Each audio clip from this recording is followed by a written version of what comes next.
Hello everyone, welcome to Edufy. आज हम लोग डिफरेंशिएशन के इस क्वेश्चन को डिस्कस करने वाले हैं। इस क्वेश्चन में बोला गया है कि यदि y बराबर under root 1 minus sine 2x upon 1 plus sine 2x है तो सिद्ध कीजिए कि dy by D X plus sec square pi by 4 minus X बराबर होगा 0। ठीक है ना। तो यहाँ पर लेफ्ट हैंड साइड बराबर लाना है हमें राइट हैंड साइड के। ठीक है, यहाँ पर इसकी मदद से जो इक्वेशन दी है कि y बराबर under root 1 minus sine 2x upon 1 plus sine 2x जो दिया है, इसकी मदद से यहाँ पर हमें ये left hand side right hand side के बराबर प्रूफ करना है। ठीक है, तो हम क्या करेंगे, यहाँ पर जो इक्वेशन दी हुई है उसको हम पहले लिखेंगे। क्या दिया हुआ है कि y बराबर under root 1 minus sine 2x upon 1 plus sine 2x। ठीक है ना।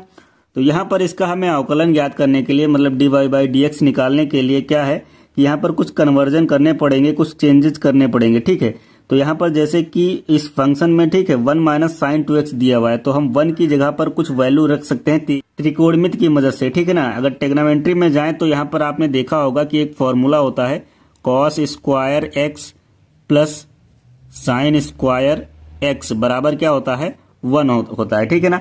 तो हम इस 1 की जगह पर हम क्या लिख सकते हैं कि cos square x plus sine square x. ठीक है ना।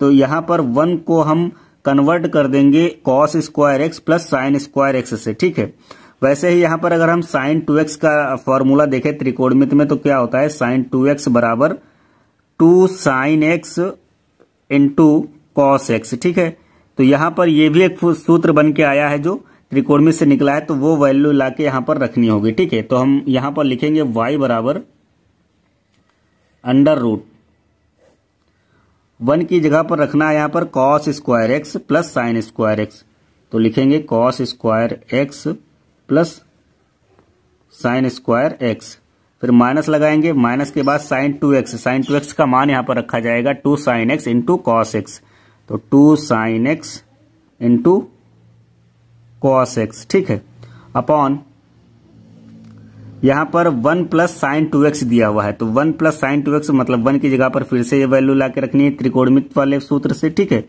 तो cos 2x plus sine 2x, फिर बीच में प्लस लगाए, प्लस लगाएंगे, फिर साइन 2x का रूल यहां से उठा के यहां पर लाके रख देंगे, तो 2 sine x into cos X. ठीक है, अब अगले स्टेप में हमें यहाँ पर फिर से कुछ अलजेब्रा के सूत्र भी लगाने हैं। ठीक है, तो अलजेब्रा के सूत्र में क्या होता है कि जैसे यहाँ पर देखें तो cos square x plus sine square x लिखा हुआ है, फिर minus 2 sine x into cos x लिखा है। ठीक है, तो यहाँ पर हम a माइनस बी और a प्लस बी के होल स्क्वायर वाला सूत्र यहाँ पर लगाएंगे। वो वैल्यू आपको समझ में आ रही होगी, यहाँ पर स्क्वायर है, ये भी स्क्वायर है और ये सिंगल सिंगल रखे हुए हैं, गुणे में 2 है इसके। ठीक है, तो यहाँ पर अगर हम a माइनस बी का होल स्क्वायर का सूत्र रखें तो क्या निकल के आता है, A square plus B square minus 2ab।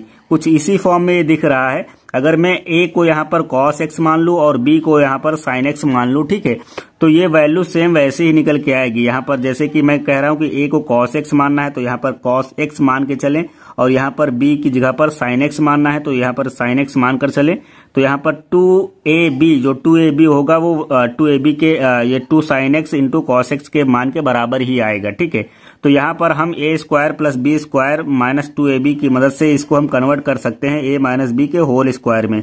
अब मैंने कहा है a को मैंने यहाँ पर cos x माना है और b को मैंने sin x माना है, तो ये क्या हो जाएगा, cos x minus sin x का होल स्क्वायर। ठीक है, तो हम अगले स्टेप में लिखेंगे y बराबर अंडर रूट, ठीक है, अंडर रूट के अंदर क्या आएगा, cos x minus sine X का होल स्क्वायर। ठीक है, ये स्क्वायर में हो गया, अपॉन, अब यहाँ पर देखें तो यहाँ पर भी हम ये अलजेब्रा के एक बेसिक सूत्र, मतलब a प्लस बी के होल स्क्वायर के सूत्र की मदद से इसको भी कन्वर्ट कर सकते हैं। जैसे कि मैं सूत्र को लिखूं a प्लस बी का होल स्क्वायर, तो a प्लस बी का होल स्क्वायर का सूत्र क्या होता है, a square plus B square plus 2ab। ठीक है ना, यहाँ पर देखो माइनस आया था, यहाँ पर प्लस आ रहा है, तो यहाँ पर देखो प्लस आ गया, और चेंजेस जो है आप लोग समझ चुके हैं। ठीक है, तो a यहाँ पर cos है और b जो है साइन है, तो हम क्या करेंगे, cos x plus sign x का होल ऑफ स्क्वायर कर देंगे। ठीक है, अब यहाँ पर देखिए cos x minus sine x का स्क्वायर है, और हर में भी क्या है, जो हर में वैल्यू दी है cos x plus sign x का होल स्क्वायर, दोनों में स्क्वायर है,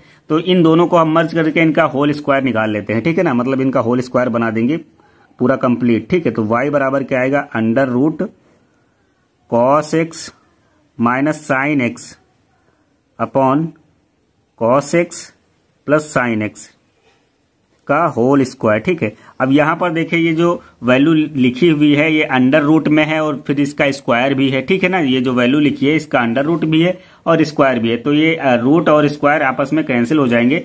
तो y के रूप में हमें जो फंक्शन देखने को मिलेगा, क्या निकल के आया, y बराबर cos X minus sine X upon cos X plus sine x, ठीक है। अब यहां पर फिर से कुछ चेंजेस करने हैं, तो यहां पर चेंजेस करने के लिए हम क्या करेंगे, यहां पर हम cos x से अंश और हर में भाग करेंगे, ठीक है ना, जिससे कि ये वैल्यू थोड़ी सी रिफॉर्म हो जाए। तो हम यहां पर जब भाग करेंगे तो कैसे निकल के आएगा, तो वो वैल्यू देख लेते हैं। तो हम लिखेंगे y बराबर, यहां पर cos x को cos x से भाग करना है और sin x को भी cos x से भाग करना है, ठीक है। मतलब अंश में जो है cos x से ही भाग करना है। तो हम लिख रहे हैं cos x upon cos x, फिर माइनस लगा है माइनस लगा देंगे, sin x upon cos x upon, यहां पर फिर हर में देखें cos x है तो cos x मैंने लिख दिया और इसको भी भाग करेंगे cos x से, फिर प्लस लगा है प्लस लगाएंगे, फिर sin x लिखेंगे, इसको भी भाग करेंगे cos x से, ठीक है। तो यहां पर अंश में देखें तो यहां पर मैंने cos x को दो जगह तोड़ तोड़ के लिखा है, अलग अलग करके लिखा है, ठीक है, क्योंकि मैंने भाग किया है, ठीक है। तो अगर मैं अलग अलग ना करता और फिर बाद में अगले स्टेप में करता तो एक स्टेप उससे बढ़ जाता, ठीक है। तो मैंने यहाँ पर cos x को तोड़ तोड़ के लिखा है, ठीक है, हर एक फॉर्म में। तो यहाँ पर अंश में किया गया cos x को, तो मैंने दोनों हिस्सों में तोड़ दिया, यहाँ पर भी हर में करेंगे तो दोनों हिस्सों में तोड़ दिया, ठीक है। तो इससे एक स्टेप रिड्यूस हुआ है। अब यहाँ पर cos x, यहाँ पर भी cos x है, तो ये एक दूसरे को कैंसिल कर देंगे, ठीक है, ये इसको कैंसिल कर देगा, तो यहाँ पर 1 बचेगा और यहाँ पर भी 1 बचेगा। तो क्या निकल के आएगा, y बराबर 1 माइनस, यहाँ पर ये sin x upon cos x है, तो यहाँ पर एक फिर से सूत्र देखें tan x का, ठीक है। tan x बराबर क्या हो सकता है, sin x upon cos x, ये त्रिकोणमित का ही एक सूत्र है, ठीक है, उसी के अनुसार यहाँ पर लाके रखा जाएगा। मतलब sin x upon cos x की जगह पर हम क्या रख सकते हैं, tan x। यहाँ पर भी वैसे ही 1 प्लस tan x, ठीक है। तो अब ये जो फंक्शन था ये कुछ इस रूप में निकल के आया, 1 minus tan x upon 1 plus tan x के रूप में, ठीक है। अब यहाँ पर फिर से इस फंक्शन को जो है त्रिकोणमित की मदद से फिर से बदलाव इसमें करेंगे, इसमें चेंजेस लाएंगे। तो त्रिकोणमित की मदद से इसमें क्या हम बदलाव कर सकते हैं, जैसे कि यहाँ पर वैल्यू 1 रखी है और यहाँ पर भी वैल्यू 1 रखी है। तो आपने देखा होगा कि जब भी त्रिकोणमित अनुपात में बात करें तो tan 45 का मान कितना होता है, हमेशा जो है 1 आता है, ठीक है। tan 45 का मान कितना आता है, हमेशा 1 मिलता है। और इसको अगर हम 45 डिग्री को जो है पाई के रूप में रखें तो ये कितना हो जाएगा, tan पाई बाई 4, ठीक है ना। मतलब 45 को हम रख सकते हैं पाई बाई 4, इसका मान कितना आता है 1, ठीक है। तो इस 1 की जगह पर हम क्या रखेंगे, tan पाई बाई 4। हम एक दूसरा सूत्र बनाने की कोशिश कर रहे हैं, ठीक है, जिससे कि ये इक्वेशन रिड्यूस होकर केवल tan के फॉर्म में ही बचे, ठीक है। तो हम क्या करेंगे, y बराबर यहाँ पर 1 की जगह पर tan पाई बाई 4 रख देंगे, tan पाई बाई 4 माइनस यहाँ पर tan x रखा है, tan x रख देंगे अपॉन ये वाला जो 1 है इसको कन्वर्ट नहीं करना है, ठीक है, क्योंकि अभी आगे आएगा तो हम उसको रूल को समझाएंगे, उसी के अनुसार ये किया गया है। तो ये मैंने 1 पूरा कंप्लीट रख दिया। अब यहाँ पर देखें तो यहाँ पर tan x है, तो tan x का गुणांक हमेशा यहाँ पर कितना है, यहाँ पर हमेशा 1 रहता है, ठीक है ना। कोई भी संख्या उसका गुणांक हमेशा 1 रहता ही है, ठीक है। तो इस 1 को हम फिर से कन्वर्ट कर लेंगे tan पाई बाई 4 से, ठीक है। तो हम यहाँ पर रख सकते हैं tan पाई बाई 4 इंटू ये फिर tan x रख देंगे, ठीक है, tan x, ठीक है। यहाँ पर ये मिस मत करना, नहीं तो सवाल पूरा गलत हो सकता है, ठीक है, क्योंकि हमें फिर से एक फॉर्मूला बनाना है, तो इसके लिए ये सब किया जा रहा है, ठीक है। अब यहाँ पर देखें ये tan पाई बाई 4 है minus tan x upon 1 plus tan pi by 4 into tan x है। तो आप लोग त्रिकोणमित में फिर से जाएं, ठीक है, वहां पर एक सूत्र आप लोग पढ़ते थे tan a माइनस b। वहां पर ये सूत्र क्या होता था, अगर उसको हम रिकॉल कराएं तो tan a minus tan b होता था, ठीक है, upon 1 plus tan A into tan B होता था। ठीक है, ये ऐसा कुछ सूत्र था। मतलब अगर tan A माइनस बी की बात करें तो tan A minus tan B upon 1 plus tan A into tan B होता था।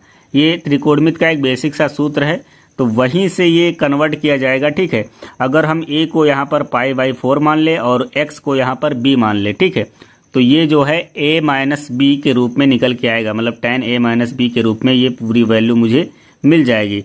तो हम क्या करेंगे, y बराबर अब रखेंगे tan a minus B. a मैंने क्या माना है, पाई बाई 4, और x मैंने क्या माना है, b। ठीक है, तो ये y का जो फंक्शन था वो tan के रूप में डायरेक्ट मुझे मिल गया। ठीक है ना। अभी ये जो वैल्यू दी हुई थी क्वेश्चन में, ठीक है, y बराबर under root 1 minus sine 2x upon 1 plus sine 2x, इसको मैंने रिफॉर्म करके रिड्यूस करके, ठीक है, y बराबर tan pi by 4 minus x के रूप में ला के रखा है। ठीक है, अब इसका हमें करना है अवकलन, मतलब इसका dy बाई डी एक्स मुझे लेना है। ठीक है, तो हम लिखेंगे dy बाई डी एक्स। अब ये tan का जो dy बाई डी एक्स होता है वो क्या होता है, अगर tan की बात करें तो कितना होगा, तो यहां पर हम पहले लिखेंगे dy बाई डी एक्स, किसका ले रहे हैं, tan pi by 4 minus X का। ठीक है, तो इसका dy बाई डी एक्स कितना निकल के आएगा, अगर tan की बात करें तो tan x का जो अवकलन होता है वो सेक स्क्वायर x होता है। ठीक है, लेकिन यहाँ पर एक स्मॉल फंक्शन जुड़ा हुआ है पाई बाई 4 माइनस एक्स। ठीक है ना, तो इसका फिर से हम अवकलन करेंगे। पहले तो tan का करना है, बाद में फिर ये जो थीटा में मतलब कह सकते हैं x की जगह पर ये पाई बाई 4 माइनस एक्स है। ठीक है, तो इसका हम फिर से अवकलन करेंगे। तो हम tan का करते हैं तो क्या हो जाएगा, sec square pi by 4 minus X. ठीक है, इतना हुआ। फिर डी बाई डी एक्स किसका करना है, ये जो वैल्यू दी हुई है पाई बाई 4 माइनस एक्स का। तो देखो यहाँ पर अगले स्टेप की बात करें तो D Y by D X कितना निकल के आएगा वो देख लेते हैं। D Y by D X बराबर सेक स्क्वायर, ठीक है, sec square pi by 4 minus X into, यहाँ पर अगर हम इसका पाई बाई 4 का अवकलन करेंगे तो ये कांस्टेंट वैल्यू है, तो इसका मान हमेशा 0 आएगा। ठीक है, और ये माइनस का x लिखा हुआ है, अगर x का हम अवकलन करेंगे तो यहाँ पर इसका मान हमेशा कितना आएगा, 1। ठीक है, तो माइनस का 1 मुझे मिल गया। तो अब देखते हैं D Y by D X कितना निकल के आएगा। D Y by D X बराबर, ये देखो -1 है, ये sec square pi by 4 minus X का 0 से गुणा करेंगे तो वो 0 हो जाएगा। ठीक है, लेकिन जब हम -1 से गुणा करेंगे, sec square pi by 4 minus X का जब हम -1 से गुणा करेंगे तो ये आएगा माइनस का sec square pi by 4 minus X. ठीक है, तो ये मेरा D Y by D X हो गया। ठीक है, अब यहाँ पर जो लेफ्ट हैंड साइड में वैल्यू दी हुई थी उसको हमें लेना है और यहाँ पर इक्वेशन के अनुसार पुट करना है और अपना जो है राइट हैंड साइड निकाल के लाना है। तो हम लेंगे LHS, लिखेंगे LHS लेने पर LHS क्या था, D Y by D X plus sec square pi by 4 minus X. ठीक है, तो यहां पर देखो D Y by D X कितना है, माइनस का D Y by D X minus का sec square pi by 4 minus X, और ये फिर प्लस में लिखा हुआ है value sec square pi by 4 minus X. अब ये देखो प्लस का है sec square pi by 4 minus X और ये माइनस का है sec square pi by 4 minus X. ठीक है, तो ये वैल्यू बराबर है लेकिन एक प्लस में है एक माइनस में, जब हम घटाएंगे तो एक दूसरे को काट देंगे, इनका मान आएगा 0। ठीक है ना, तो ये 0 आ गया यहाँ पर, जो हमें राइट हैंड साइड में प्रूव करके लेकर आना था। ठीक है, तो ये प्रूव हो चुका है। मैं आशा करता हूं कि आप लोग इस क्वेश्चन को अच्छे से समझ गए होंगे। आप लोग वीडियो को लाइक कर दें और चैनल को भी सब्सक्राइब कर ले। Thank you.